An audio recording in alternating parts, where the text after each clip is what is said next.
I hereby open this academic ceremony in which Annelore M.C Verhagen will defend the academic thesis, Direct and Indirect Effects of Public Policies and Interventions. May I invite you to present a summary of your study and the conclusions of your thesis. Thank you, dear Prorector. Dear members of the PhD committee, dear family, friends, colleagues, everybody who has joined us online, thank you so much for being here. It really means a lot to me. So as you might know by now, because it has been on the screen for a while, the title of my dissertation is Direct and Indirect Effects of Public Policies and Interventions. So let me start by explaining this title. What do I mean by direct and indirect effects? Policymakers use policies to try to fix situations or social phenomena that they consider problematic or undesirable. Usually, there's more than one potential policy solution, so the policymaker has to make a choice. Ideally, this choice is based on scientific evidence, meaning that when other policymakers implemented that same policy in the past, it has been shown that it had a causal and desirable impact on the targeted outcome. The extent to which policies and interventions reach their targeted outcomes is called the direct effect. Fortunately, in many countries, policymakers indeed base many of their policy decisions on scientific evidence about what works. However, policies do not exist in isolation. In reality, when you change one thing, it often also affects something else. For instance, concerning the current pandemic, it has been found that the closure of educational institutions was one of the most effective policies for decreasing the spread of the virus, making it a successful policy in terms of the direct effects. However, closing primary schools also resulted in a learning loss, in particularly among the worst performing students, which is a rather undesirable indirect effect, here depicted as the teddy bear. Making truly informed policy decisions requires not only having access to robust evidence about the costs and benefits of the direct effects, but also of the indirect effects. And that is exactly what I try to do with my doctoral dissertation. I'm providing evidence about policies and interventions, direct and certain indirect effects, in the hope that policymakers and researchers will take that information into account when considering implementing the policies and interventions that I study. I'm not saying that as a result, I necessarily expect them to take a different decision, but at least it will be a better informed one. So let's have a look at the policies and interventions that I focus on in my thesis. So first, in the first part of my thesis, I look at the direct and certain indirect effects of encouraging physical activity in everyday life. I do this by studying the active living program. This is a field experiment that was conducted between 2012 and 2014 in primary schools in the southern Limburg region of the Netherlands. Active living interventions nudge children to become more physically active in their everyday life, which is what I will call informal physical activity. The interventions focus on active transportation and on active play during school and during leisure time, during school time and leisure time. For instance, some treatment schools improved the school's playgrounds or improved the traffic safety around the school so that children were nudged to go to school by bike or on foot rather than being dropped off by car. So the direct effect of the active living program is children's time spent on physical activity in their everyday life, which hopefully increases due to the program. In chapters 1 and 2, I also analyzed two specific indirect effects of the active living program, namely the effects on school performance and ADHD-like symptoms. And ADHD stands for attention deficit hyperactivity disorder. So let's first have a look at the direct effects of the active living program. In order to analyze whether this program reaches its direct effects on increased physical activity in everyday life, I've made use of unique data on physical activity that I obtained from accelerometers. These are little devices that you can wear around your waist that track whether you're moving it or not and at what speed. So the children in 10 treatment schools and 11 control schools wore these meters throughout the day for a week, both before and after the treatment schools implemented the active living program. This allowed me to get a very precise and objective estimate of the causal effect of the program on time spent on physical activity. So here on the x-axis, you see the time of the day that's in ranges of 1 hour. On the y-axis, you see the causal effect of the active living program on time spent on physical activity. So what we see here is that the active living program significantly increases time spent on physical activity in the mornings of school days, but that there is no effect in the afternoons of during school time or after school time. On average, throughout the day, I find that due to the program, children spend about 9 minutes more on physical activity per day during school time. Now, this may not sound like a lot, 9 minutes per day, but this is still 45 minutes per week, and it's equal to 34% of a standard deviation. Maybe a bit more easy to interpret is that prior to the active living program, children on average spend about 90 minutes, so 1 hour and a half, on physical activity. So this effect that we find is about 10% of the pre-treatment average time spent on physical activity. So perhaps it's not a lot, but it's also really not negligible either. All in all, the conclusion is that the active living program successfully reaches its direct effects on time spent on physical activity. Now that we know that the active living program works, let's have a look at a few indirect effects. In chapter 1, I investigate the effects on school performance. In order to do this, I use data on children's school performance on all the tests they took throughout primary school. There is quite some literature on the positive effects of doing sports for educational outcomes, so I initially expected to find positive effects too. However, I find negative effects on school performance. On average, the active living program decreases school performance by about 6% of a standard deviation. And so, being surprised by these results, I tried many different things, different types of analysis, but it really looks like there is a negative effect on school performance. These two graphs illustrate the effects for the worst and for the best performing students. The first two dots in each graph represent the treatment effects in the years before the program was implemented. And so, since no treatment took place in 2010-11 and in 2011-12, I should not find any treatment effects. And that is also what is confirmed in these graphs. The last dot in each graph represents the treatment effect in the treatment year, 2013-14. So what you can see here is that the worst performing students became even worse due to the program, while the best performing students were not significantly affected in their school performance, meaning that due to the program, the inequality in school performance was increased. In chapter 2, I analyzed the indirect effects of the active living program on children's ADHD-like symptoms, because there is, again, some literature suggesting that doing sports may reduce symptoms in people who have ADHD. So in order to analyze this, I used survey data where 6th graders were asked to give themselves a report card score on a variety of topics, including 6 that are closely related to the official criteria for diagnosing ADHD. First of all, I only find effects for boys. I don't find any statistically significant effects for girls. Among boys, I find the effect on their self-assist ability to do exactly what the teacher asked them to do. Here on the left side graph, which is an indicator of inattentiveness, as well as on their self-assist ability from being calm and quiet when the teacher wants them to, which is an indicator of hyperactivity, impulsivity, shown on the right-hand graph. So for boys, I find that due to the active living program, they are more likely to give themselves a low grade, a 5 or a 6 out of 10, rather than a high grade, a 7 or an 8 on these two subjects. In other words, the program has increased the prevalence of ADHD-like symptoms among boys. Now, although these indirect effects found in chapters 1 and 2 may appear to be contradictory to the existing literature, this is actually not necessarily the case.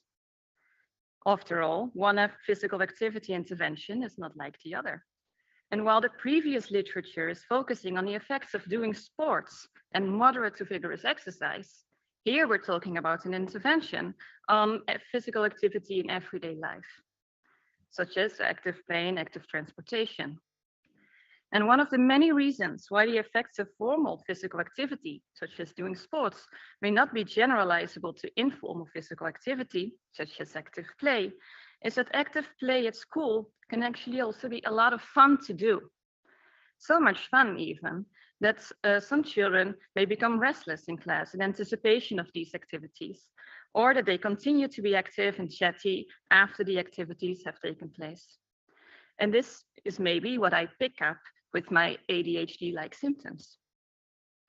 And you only need a few children in class who are distracted or restless to decrease the quality of the instruction time, which could explain a negative effect on school performance. And since the worst performing students need high quality instruction time the most, it would also explain why the worst performing students have the strongest negative effect. In the second part of my dissertation, I analyzed the direct and certain indirect effects of a completely different health policy, namely consent systems for organ donation. Due to a shortage of organ donors, or donor organs, but both actually, many patients die while awaiting for an organ transplant. Decreasing the mortality rate among organ patients is one of the primary goals on the organ donation policy agenda. One of the policy instruments to try to reach that goal is opt-out consent for organ donation.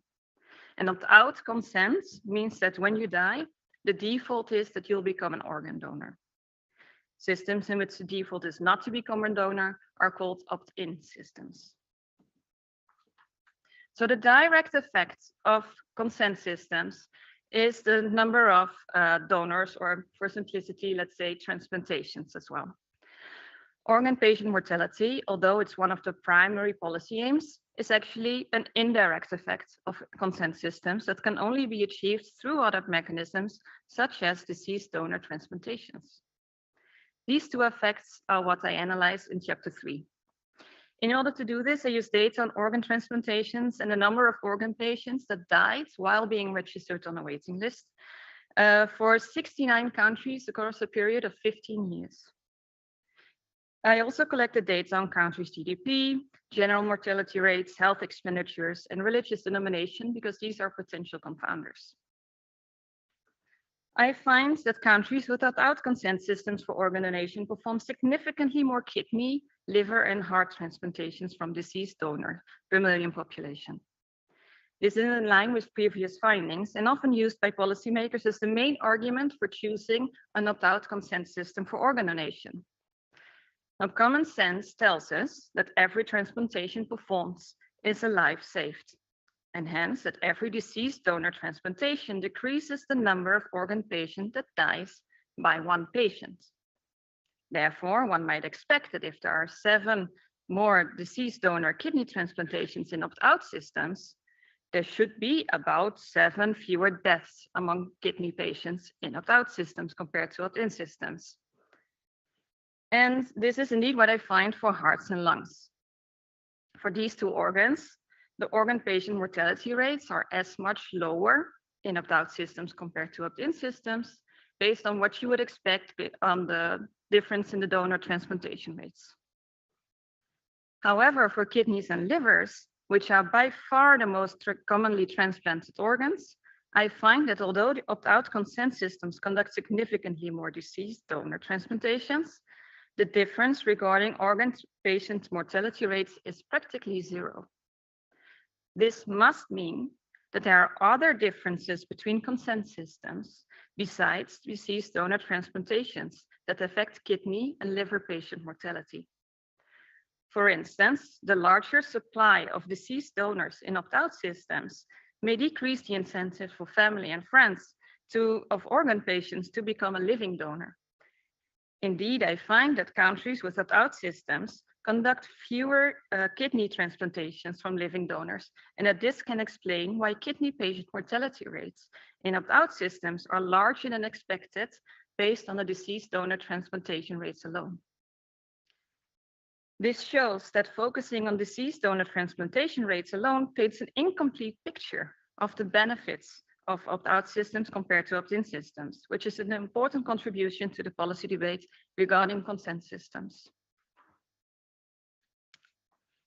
In sum, The active living program successfully increases time spent on physical activity, but unintentionally also decreases school performance and increases the prevalence of ADHD-like symptoms among boys. In the second part of my dissertation, I find that opt-out consent systems for organ donations are related to higher kidney, liver, and heart transplantation rates from deceased donors, but unintentionally also affect other factors that increase kidney and liver patient mortality, such as fewer living donors. All in all, my thesis shows that not only the direct effects, but also indirect effects of public policies and interventions should be carefully monitored and evaluated, even when previous research or just common sense suggests that the direct or indirect effects are desirable. And for you, the audience, the overall takeaway of my thesis are that increasing time on physical activity, no matter how beneficial, should perhaps not be done at all costs.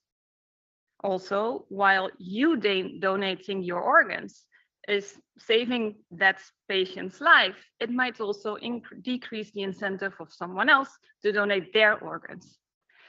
So in the end, what is most important is what has always been most important, no matter the consent system, is that you choose whether you become an organ donor based on what you are comfortable with and what you believe in, what happens after life. Okay, thank you very much. I now give back the word to the prorector. Thank you for your presentation. The opposition will be opened by the chair of the assessment committee, professor of economics of education, Trudy Schultz. Thank you, Prorector. Dear candidates, dear Annelore, let me start by congratulating you with this very nice thesis. Your thesis deals with relevant issues in our society that call for policy measures. And I also want to thank you for the insights that you provide us with the studies that you did for your dissertation. Because you not only show some relevant empirical relations, but you also make clear that it's necessary or actually crucial to use conceptual models to think about what the consequences of policies might be. Because the indirect effects that you show, they are not always seen by the policymakers. I do, of course, have also some aspects that I would like to discuss further with you today. That's what we're here for, right? So I want to talk a little bit about chapter 2. So I first have one small technical question, and then I have a puzzle in my head that I would like to hear your thoughts about. In chapter 2, you analyze the effects of the active living program on the prevalence of the ADHD-like symptoms. And you find that the prevalence of ADHD increases among boys. So the first thing that strikes me is that many kids in the Netherlands in Dutch education that already show some behavioral problems, they are usually not in regular education, but they are basically put in special education. And in recent years, we had a major discussion on this because the default should be now that most kids are in regular education, but the question is whether they are still there and also to what extent they were in regular education when you were doing the analyses. So I was wondering, to what extent do you think that your results might be kind of a lower boundary on the observed relations that you see, or what your thoughts are about this possible selection effect of your data? And the second is the puzzle. So in the data set, you operationalize ADHD with the questionnaire that students fill out about themselves, which is, I think, a very nice approach. But many of the questions that the kids answer are in relation to the teacher that they have. And if I was a kid, because most of the schools in which the treatment takes place are in disadvantaged neighborhoods, that's what you write in the thesis as well. And maybe I was a boy that was previously kind of shy, not behaving, kind of timid. And due to the physical activities, I'm now more happy, I bloom. But for the teacher, this might be like unexpected. So the teacher might be surprised by the fact that I'm now more active in class and therefore might be more annoyed with my behavior. But in essence, I'm not showing ADHD-like symptoms, but maybe I'm just blooming. I was just wondering how you see this result and whether it might not be actually something positive that came out of the active living program. highly esteemed opponents, thank you very much for your kind words and for these very interesting questions on chapter 2. So first, your technical question. So it's true that there is a trend of putting children with problems such as ADHD into regular education. Now, for this to pose a problem for the effects that I find, then you would have to see that there is an increase of putting children with ADHD specifically in the treatment schools. Because if this is equally happening in the treatment and the control schools, this is cancelled out by the empirical strategy that I apply. So in terms of, so there I don't think it is a problem for estimating the treatment effects. Then for the self-assessed ability to remain calm and quiet, it's true, and that this could be a positive thing. It's also how I try to explain it. Physical activity can be fun to do, and it can improve the children's well-being. They could feel better. They are happy that they have better playgrounds around the school, and this would be great. This is a super positive effect. And also, even in itself, that they are being more physically active is great. But I also find that their school performance is decreasing, and that it might even be due to these positive effects. And because if you are increasingly restless in class, either you or your classmates have decreased instruction time and then maybe have lower school performance. Then if you would ask me about the trade-off between the two, because you have here this positive effects of, potentially on well-being and a negative effect on school performance, I'm not so sure which one weighs strong, which one has a heavier weight. I think, well, it was also not your question, but I think that's to policymakers to make that decision. And I hope that this answers your question. It kind of does, but I give the floor back to the prorector, given the time. Thank you. And the opposition will then be continued by a member of the assessment committee and the professor of economics at Cornell University, Michel Bilot. Yes, good afternoon, dear candidate. Very nice to also be on this committee. And I also want to congratulate you for your very interesting and engaging dissertation. It's, in my view, a really very good example of what a thesis should be. It's innovative, asking important questions and competently analyzed. I also want to congratulate you on your presentation, actually, which was really crystal clear. And you come across as someone who really understands the choices you made in your thesis. So it was very, very nice to hear. Now, a general question about your thesis. So one of the main takeaways from your dissertation is that you think that when we design and evaluate a policy, researchers and policymakers should all really take these sort of possible indirect effects into account, which I understand are effects on other outcomes than the outcome that was primarily targeted by the policy. And so the point is well taken, but it seems very difficult to actually select what is the range of outcomes I should then be looking at. So, for example, in chapters 1 and 2, you present results on the effects of the active living program on school performance and ADHD, and the primary goal was indeed to get children active, and you show these undesirable effects on these other outcomes.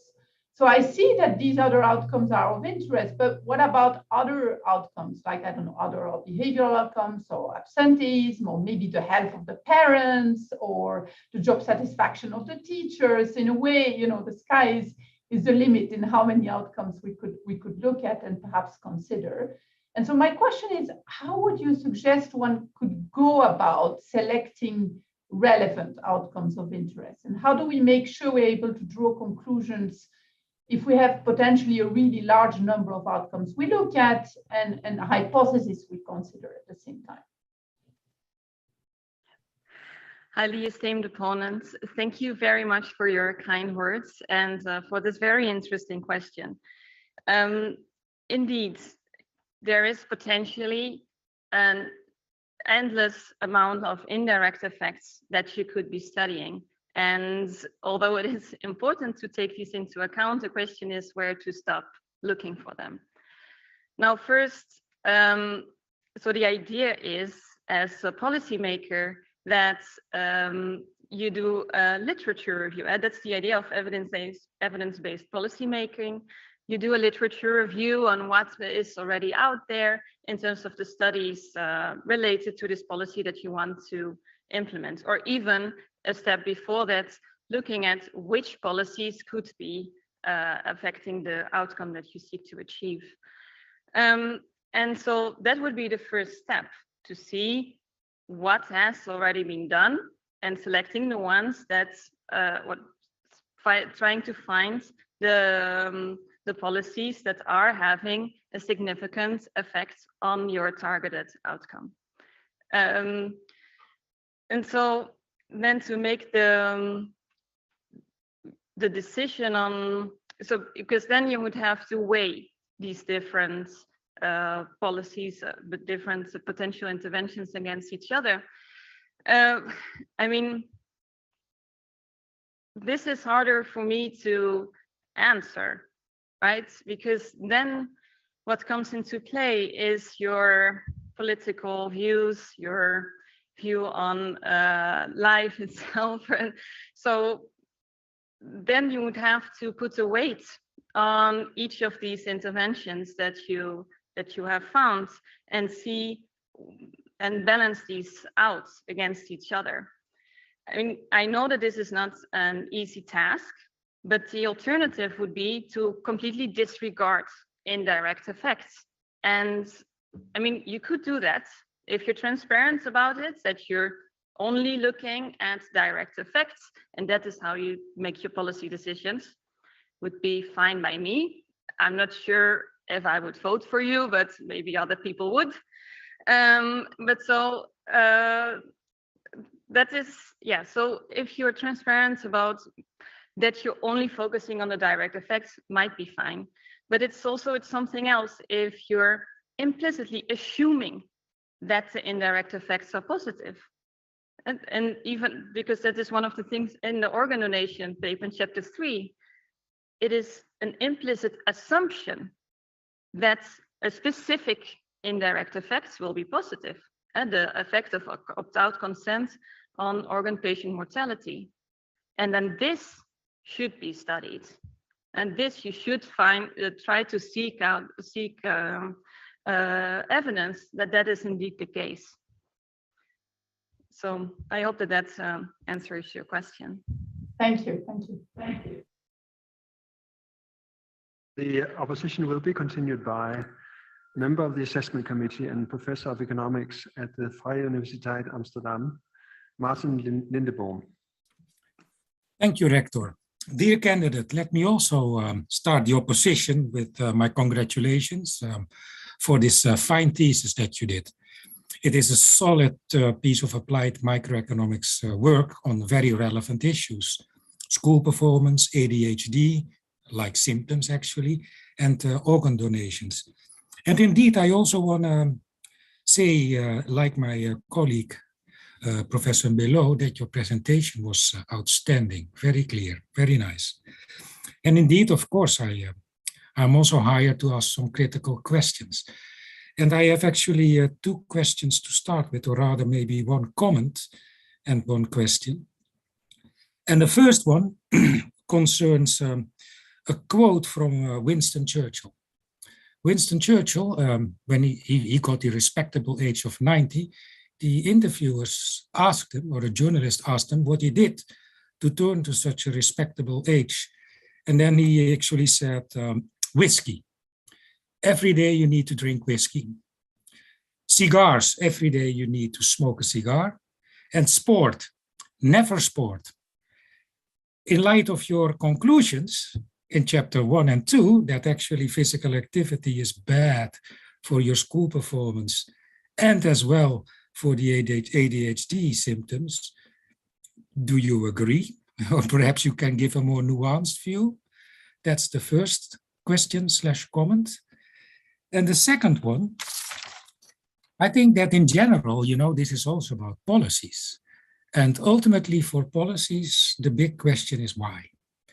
And if we go into chapter 2, because if you don't know exactly what the mechanisms are, policy is essentially blind. You want to find out more than just a coefficient. And you speculate for some mechanisms that you may find. And you give 2. More physical activity may reduce other activities that are good. I'm not sure, but okay, you can go to that. But because physical activity here is actually light physical activity, so I wouldn't say that it takes a lot of time, but still it does, of course. And also you say that policy may reduce the symptoms of ADHD children, but it may distract others. I'm also not sure, but actually I think you could have tested for that directly, right? That's my question. That's just a question. You could have tested that, I think. And well, think a little bit about this. Well, let me help you a bit.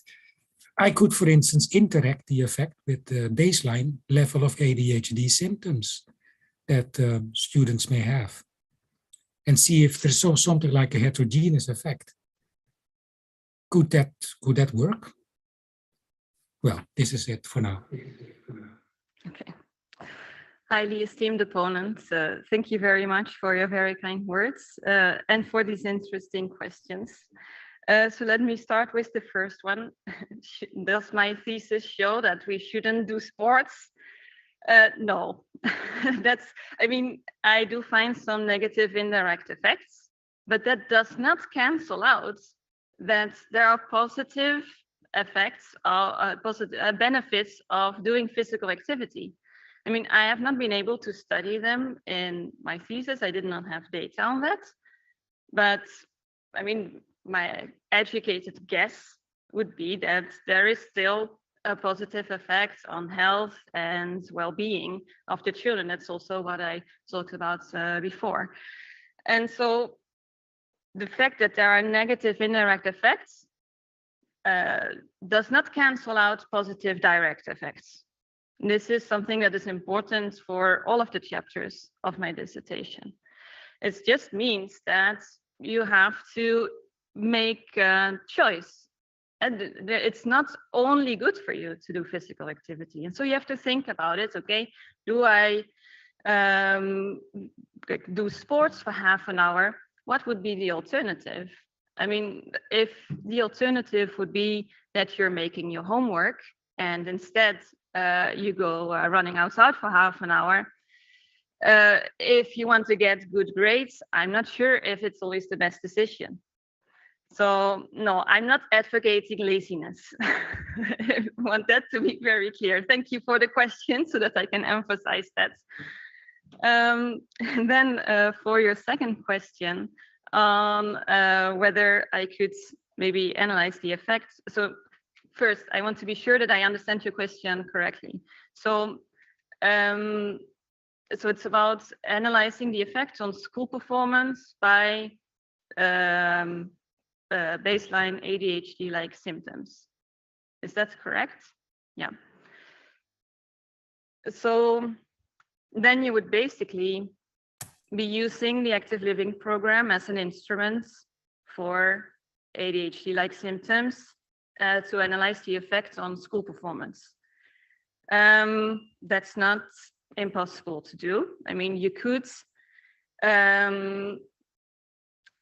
but the problem is that the active living program, that's kind of the point of the dissertation, it is affecting more than just ADHD-like symptoms.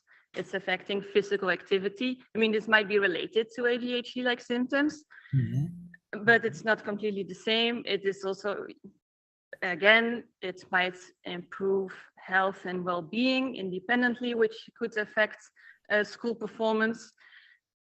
So I would be afraid that the exclusion restriction would be violated. And I would do it. I would do it another way. I would, if I have 1 minute, I would do it differently. I would say just do a heterogeneous analysis. You make different estimates per group. So some groups have initial baseline more symptoms than others. And you could check if the effect of the program on others who did not have symptoms in the first place is bigger, is also negative or positive, whatever. No, it's true. That's an interesting point. I didn't do it for ADHD like symptoms, Yeah. but I did do it for baseline physical activity. So I do look at across the baseline physical activity distribution, what is the effect on school performance? And there, I believe this is constant across the distribution, if I'm not mistaken. Okay. That's been a while since I did it. Fine. Okay, thank you. Thank you. And the opposition will be continued by a member of the assessment committee and professor of health, education and work here at Maastricht University, Mark Levels. Dear candidate, best Annelore, congratulations on a very wonderful dissertation. I'll not repeat all the compliments that have been made already about the book, but I could, for reasons of time I won't. But personally, I think it's also very nice to see you here. We worked together for a long time at ROA. We got to know each other well as colleagues. I got to appreciate you as a very talented junior researcher, and it's very nice to be present when you make the next step in your career. So thank you for inviting me here. I had a question prepared, and this never happened to me. I had a question prepared about your interpretation of indirect and direct effects, and your talk actually answered most of the questions. I have one question about the teddy bear, but we'll keep that for the reception. So I'll move to my second question, if that is okay with you. And that's a technical one, and it refers to chapter 1. It might be a chapter, it might be a question that you might have expected from me. It's particularly about table 1.3 and your interpretation of the effects. It's on page 24 of your book. Now here you say on page 22, you interpret the post-treatment effect, and you say, well, it's significant at the 0.05 level, and the result is robust over various models. And then you test for robustness in your appendix. And I apologize for this, it's such a nitty-gritty question, but ran into it and I thought, nice to exchange views about this. You say, well, I take into consideration that there might be outliers driving these results, and to control for that, I take out schools one by one and see what happens to the coefficient. And then you conclude that the results are robust. Whereas if I'm looking at the table, according to your own cutoff criteria of 0.05, they're not. So results seem driven by schools T1, T3, T4, and T7 and T9, 4 of which, according to the graph, might be outliers. So my question, I guess, is, plus it's two questions. One is, am I overlooking something, or is there something else going on? The effects seem to be going down. And the other question is, did you expect this question from me? Because I asked it before. You remember that? When you presented this chapter at ROA in the seminar, I asked exactly this question. So the first thing I did when I got the dissertation was look at what happened to it. Yeah, highly esteemed opponent. Thank you very much for your kind words and your very interesting question once again. Yeah, so you're referring to table 1.3 and A1.3. And right in the appendix on page 99, where I'm excluding the schools one by one. Yeah, I guess, yes, you're right. Yeah. So because what you see here is that the point estimate is very similar across, no matter which school I exclude. but yeah, the p-value is yes, it's sometimes above 0.05. I mean,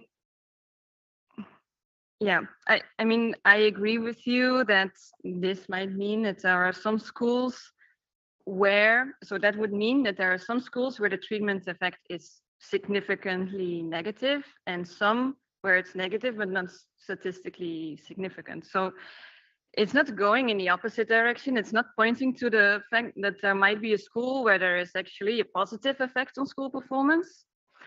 But yes, it's stronger in some schools than in others. And I mean, I've looked at these the exact interventions that all the schools implemented many times to try to see, is there maybe something specific to a specific school that's maybe as a combinations of interventions might be leading to a positive effect, but it's not the case, unfortunately. I mean, yeah, it would be nice if there was one school that actually managed to have a positive effect on school performance. But that appears not to be the case. So, yeah, I think that's the main answer. It doesn't. Yeah, there's not a school where the effect is positive. It's just that some schools it's not statistically significantly negative, which might also be sample size as well, because here the sample size is not that big, the number of observations, excluding a school is decreasing it even further. So it's kind of sensitive to falling just above or below the 0.05. I hope this answers your question now. Thank you. Okay, thanks. In that case, the opposition will be continued by a member of the degree committee and assistant professor in economics at Universiteit Leiden, Ron Dieris. Thank you, Pro-Rector. Dear candidates, dear Annelore, let me just briefly add that I agree with everyone else on the compliments of a very nice thesis. I think it shows a very diverse set of skills. And I also want to say that I fully support the overall message of sort of looking at the bigger picture, also looking at these indirect effects, especially I think in a time that where partial equilibrium analysis is getting more dominant. I think this bigger picture is important. So I think your main message is really a big one. Let me now move to my question. So my question is about chapter 3, to add some diversity. And in chapter 3, you find that opt-out systems, while they increase the donations of deceased donors, they don't necessarily reduce mortality. And your main explanation for that is that this changes the incentives of potential donors, in particular, the changes the incentives of becoming a living donor. So you talk a lot about changes in incentives of donors and potential donors, and I wonder if you could reflect a bit more on potential changes in incentives of patients and potential patients. So two particular things that I could think of, but feel free to add more yourself. But two that I could think of is one is lifestyle, and two is the incentive to or the motivation to even put yourself on a waiting list if that waiting list may be very long. So yeah, I would like to ask you if you think this is an issue. If so, what kind of implication would this have for your conclusions and for policy? And are there maybe certain checks or tests that you could do to tackle this? Esteemed opponent, thank you very much for these kind words and interesting questions about chapter 3 this time. Yeah, so it's true. I only thought about the incentives for the donors themselves afterwards, but it is true. I mean, if there is a larger supply of, no, let me put it the other way. If there is a smaller supply of deceased donors in your country, you have, as a patients, you have a larger incentive to lead a healthy lifestyle in order to stay alive until you get your organ. That's very true. So I'm not sure how to check for that. So the lifestyle of the organ patients. I did check the second point that you're making on this selection into the waiting list. Because indeed, you might decide the waiting list is so long, I'm not going even to enter, or there are so many, there's such a large supply of donors in my country, I can just enter this waiting list and I will probably get an organ very soon anyway. So there is, you might suspect that there is some kind of selection of organ patients into the waiting list, or not, based on their own decision or of their doctor, who is in the end the one who is putting them on the waiting list. But I do check for that in chapter 3, because I have data on waiting list removals. So for a few countries, I know how many people were taken off a waiting list throughout a year. This is often because they are too sick to transplant, but it could also be a decision on their own.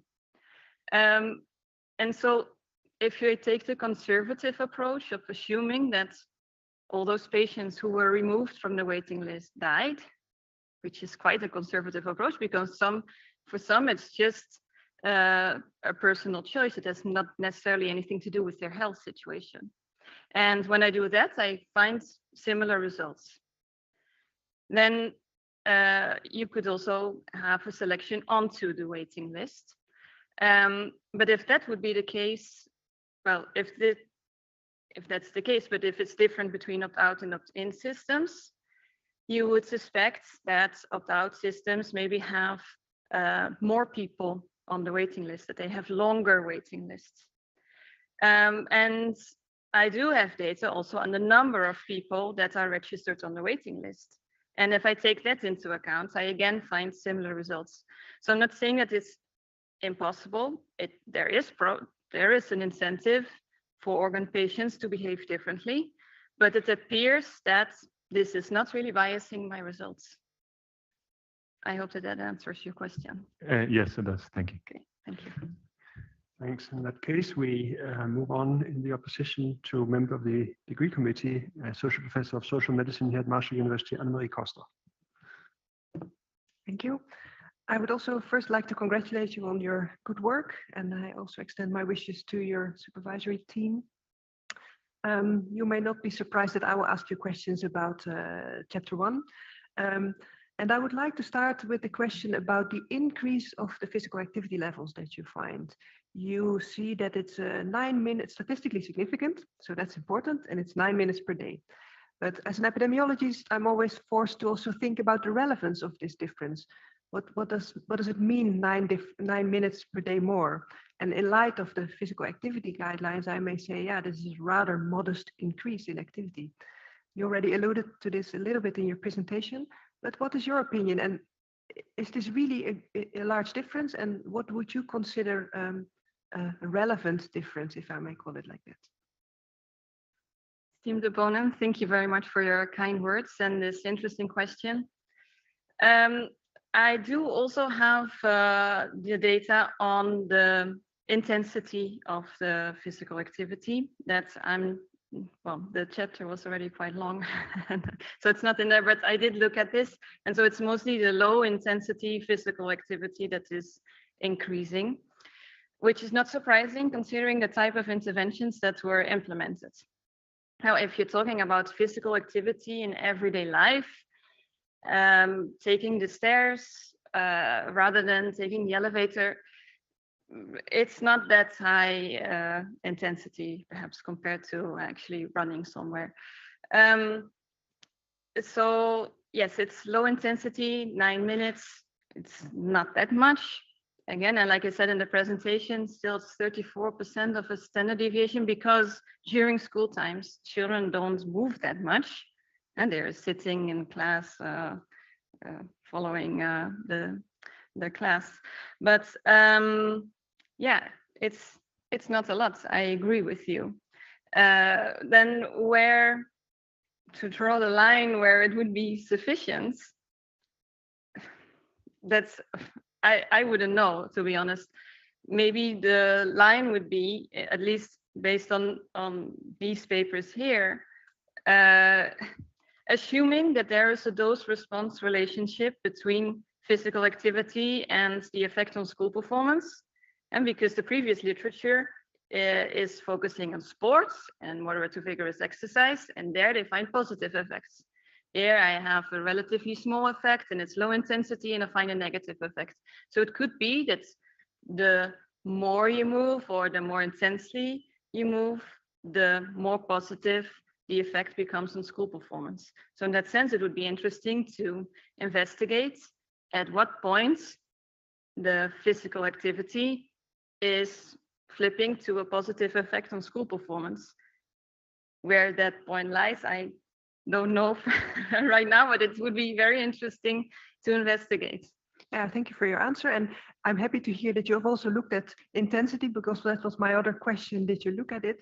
And I'm glad you did, but I understand you do find then changes in light intensity physical activity. If I look at the interventions are focusing on everything, right? From leisure time physical activity to active transportation to physical activity at school, which I think are definitely partly higher intensity physical activity. So how do you explain that then?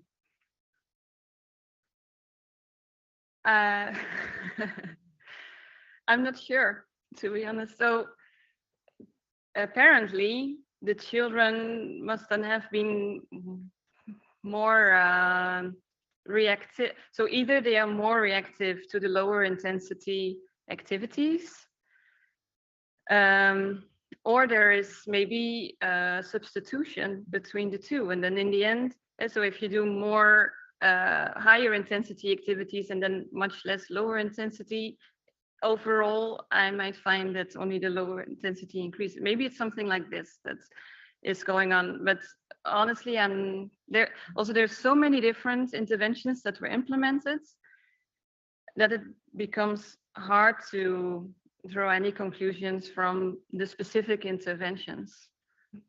I'm sorry, I cannot answer it any more clearly than that. Thank you very much. I give the word back to the program. Okay, thank you.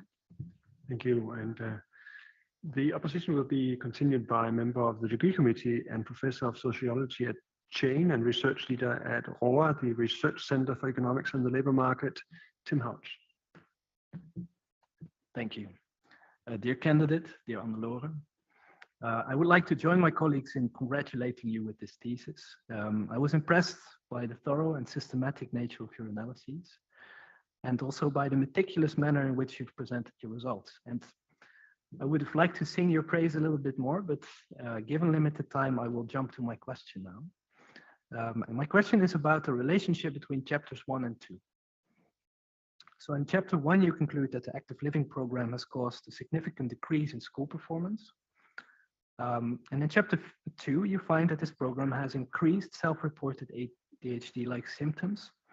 And comparing the results of the two chapters, I wondered whether these findings could be related. And you mentioned already that, of course, ADHD-like symptoms could influence school performance, but I was wondering whether the opposite could also apply. So perhaps weakening school performance could lead to lower self-esteem among students, could lead to poorer self-evaluations more generally.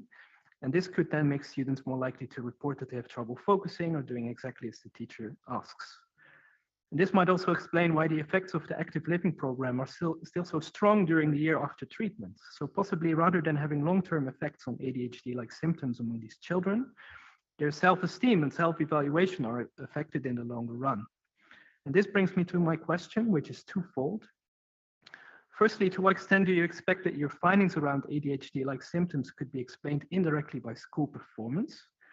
And secondly, if we study multiple indirect effects of an intervention, as you've done in chapters 1 and 2, should we not also try to unravel the links between these indirect effects? After all, the nature of these links may have considerable implications when monitoring and evaluating these interventions.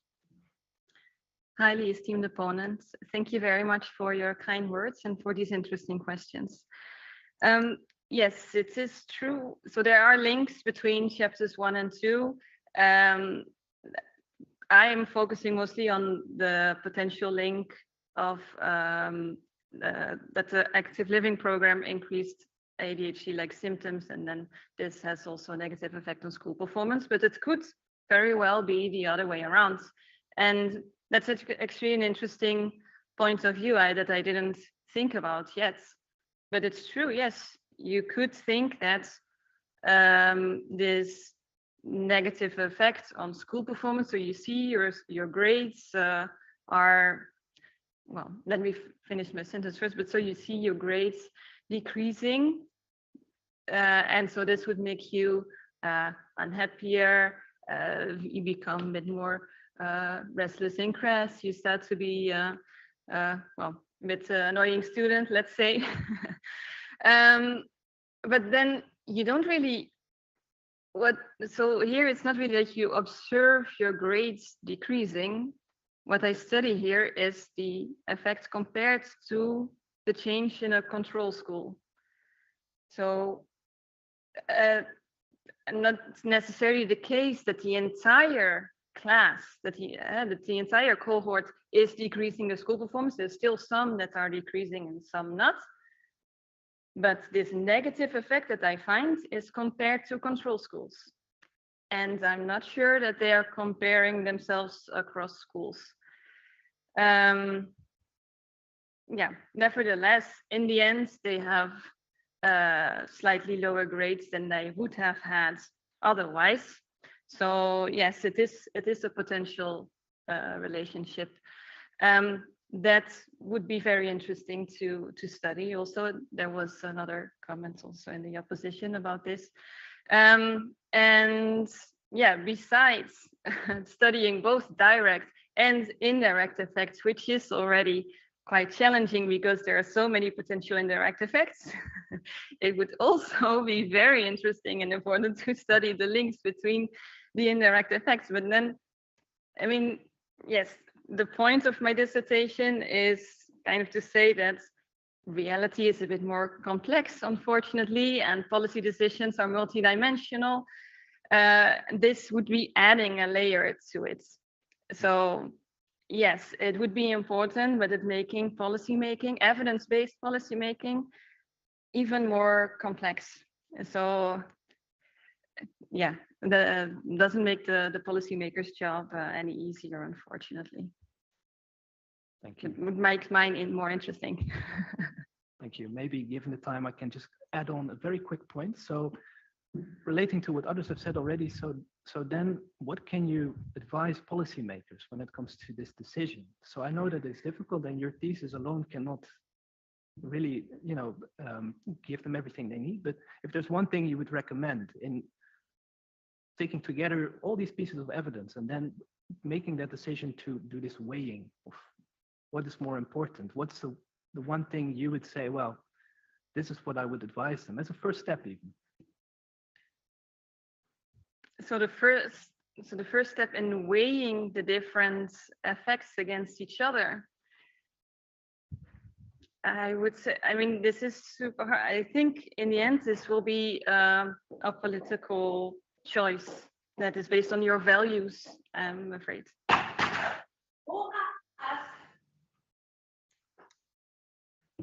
You may briefly conclude your reply if you wish. I was hoping that.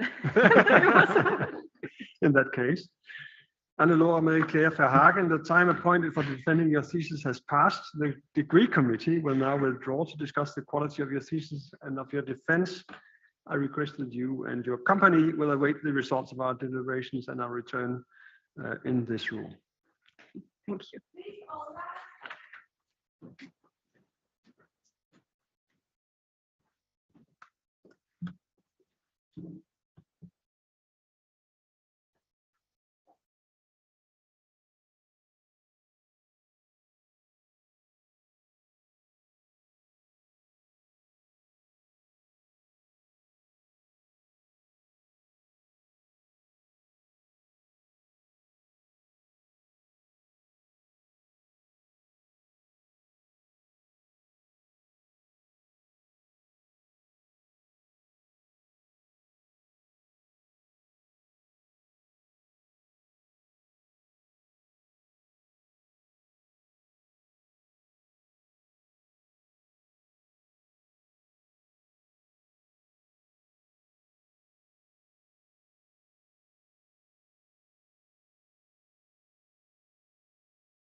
Annelore M.C Verhagen, the time appointed for your, sorry, that was the wrong sentence. The decree committee here present has assessed the quality of your thesis and of your defense. In view of its positive verdict and taking into account your previous qualifications, the decree committee has decided to grant you the degree of doctor. Professor Lex Borghans is authorized to confer upon you this academic distinction in accordance with Dutch university custom, and I invite your supervisor to now take the floor.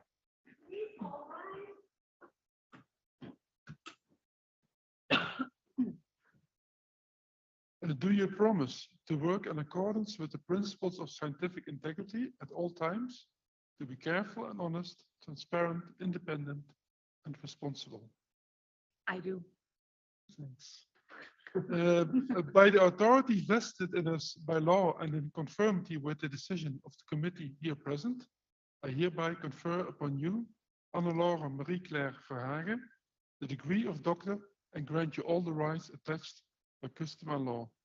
As evidence of this, I now present you with the degree certificate signed by the rector, the secretary, and the other members of the committee, and affixed with the official seal of the university.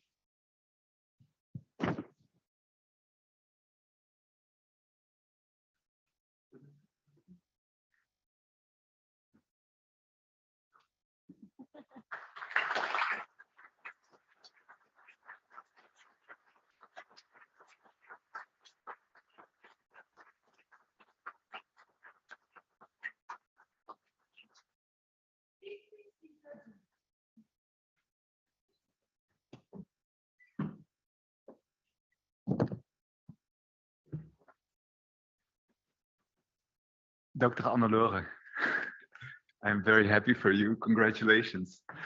I'll be seated instead of standing, if that's okay with you.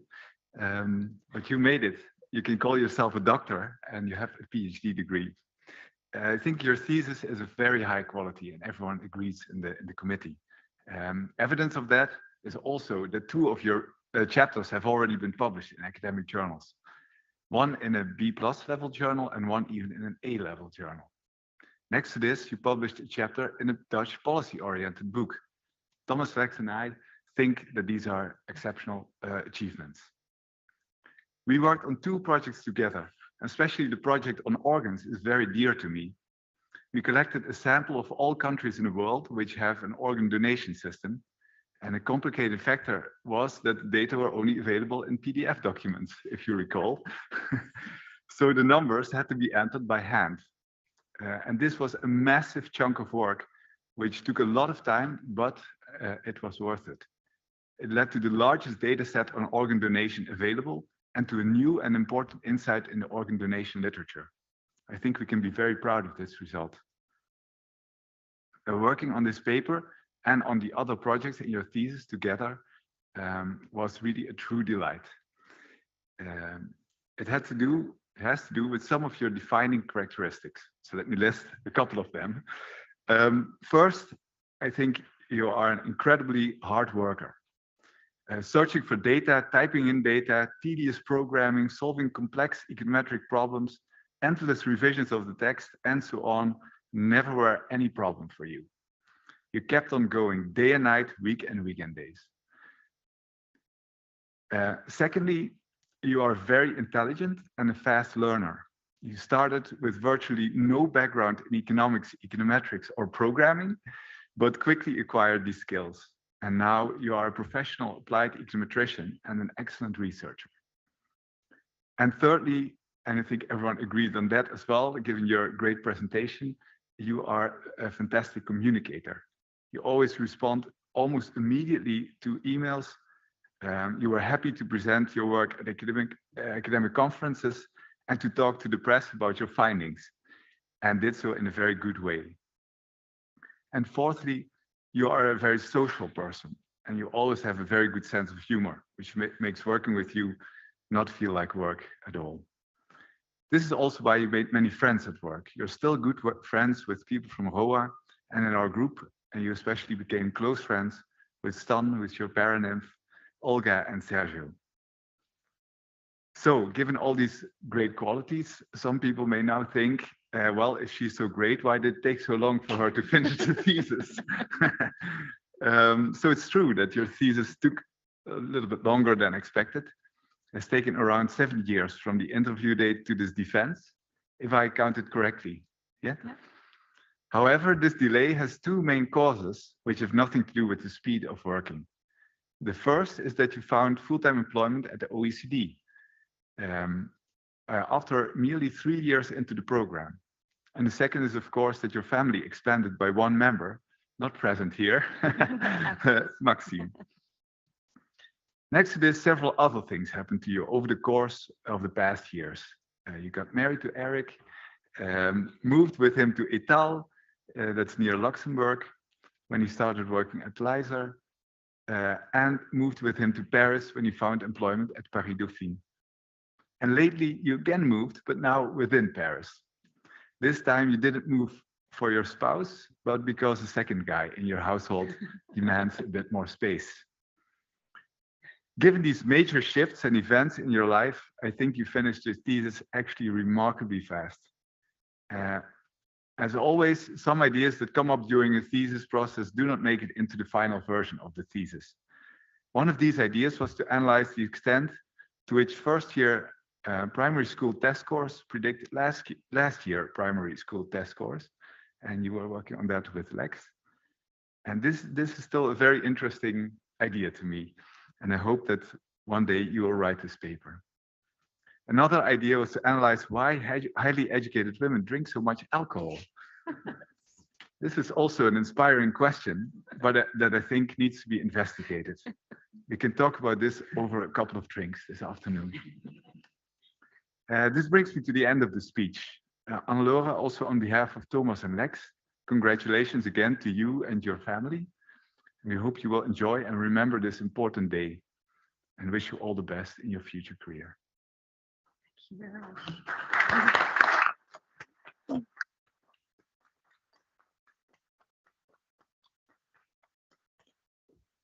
Dear Dr. Verhagen, also on behalf of the Board of Deans, I congratulate you with the honor that you have acquired. I hereby conclude this academic ceremony. And now follows a few practical remarks. We